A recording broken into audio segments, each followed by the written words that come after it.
স্বজনহারা পরিবার, আহত শিক্ষক শিক্ষার্থীরা এক বছরেও ভুলতে পারেনি উত্তরা মাইলস্টোন ট্র্যাজেডির সেই বিভীষিকাময় স্মৃতি।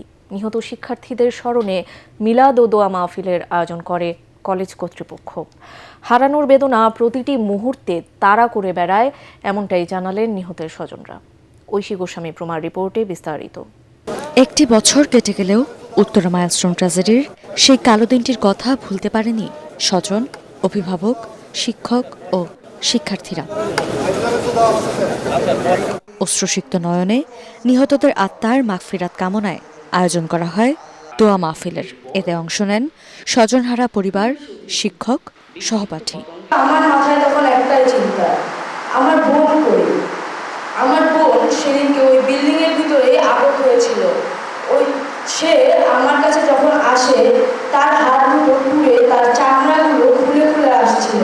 যারা মানবতা জীবনযাপন করতেছে এবং আহত বাচ্চাদের সুচিকিৎসার জন্য মাননীয় প্রধানমন্ত্রীর সঙ্গে দেখা করার জন্য, মাননীয় শিক্ষা উপদেষ্টা দেখা করার জন্য আমরা আবেদন করেছি। আশা করি খুব শীঘ্রই আমরা ওটার উত্তর পাবো। সন্তান হারানো মা বাবা কান্না ভেজা কণ্ঠে বলেন, প্রতিটি সকাল আর প্রতিটি রাত তাদের মনে করিয়ে দেয় অপূরণীয় সেই শূন্যতার কথা। আমি দৌড় দিতেছি, তোমরাও দৌড় দাও। দৌড়ে বের হয়ে দেখলাম নিচে, আমরা কিন্তু মেন গেট দিয়ে বের হয়েছিলাম, নিচে মানুষের নারী ভুঁড়ি, মানুষের বডি নাই, এরকম অবস্থা। ওই ঘটনাটা একটু মনে না করার চেষ্টা করি, মনে উঠলে আসলে কিছু ভালো লাগে না।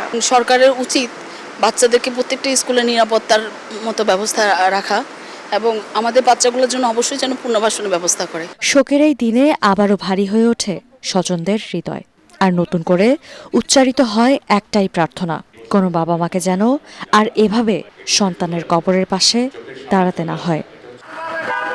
ঐশী গোস্বামী প্রমা, এটিএন বাংলা, ঢাকা।